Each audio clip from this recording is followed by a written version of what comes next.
Saya nak beritahu banyak tak boleh. Itu pun dah ada sedikit kerasian. Tapi saya nak beritahu perjalanan itu dalam keadaan baik. Itu je saya boleh beritahu dengan tuan-tuan. Cuma kita jangan mengharap macam mana pengampunan yang pertama.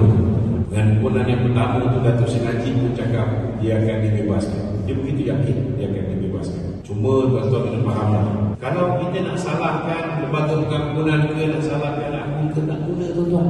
Sebenarnya yang salah kita penyokong Datuk Seri Najib. Sebab apa saya kata kita salah?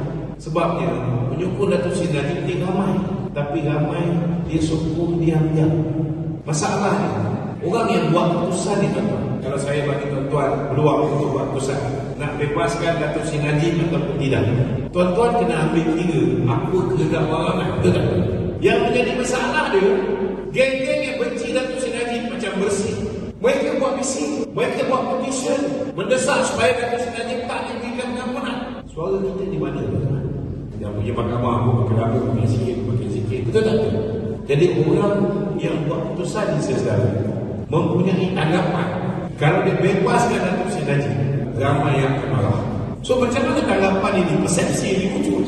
Sebab kita tak mainkan peranan kita untuk highlightkan isu Datuk Seri Najib ini dengan cukup. Kalau di luar, dia hari-hari dia cerita pasal Datuk Najib mesti dibebaskan, Datuk Seri Najib mesti dibebaskan. Semua orang cakap pasal Datuk Seri Najib. Mesej sampai ke pihak yang membuat keputusan. Mungkin sesedara keputusan itu lebih berani diambil.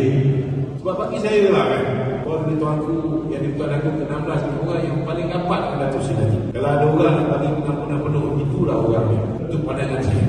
Tetapi kenapa bagi dia mengambil jalan tengah? Mesti ada sebab-sebab. Dan saya punya pandangan, ini pandangan politik dan semestinya betul. Kerana kita menyokong Datuk Seri Najib gagal untuk meluahkan perasaan kita, gagal untuk menyatakan pandangan kita, gagal untuk memberikan satu persepsi bahawa negara ini mahu Datuk Seri Najib diberikan pengampunan. Itu sebabnya kali ini UMNO, saya nak beritahu tuan-tuan, tanda tangan tuan-tuan ini betul kalau orang kata tak jadi ampun, tetapi setidak-tidaknya itu satu tanda tuan-tuan bersolidariti untuk merayu kepada baginda tuanku supaya baginda tuanku mempertimbangkan Datuk Seri Najib diberikan pengampunan penuh.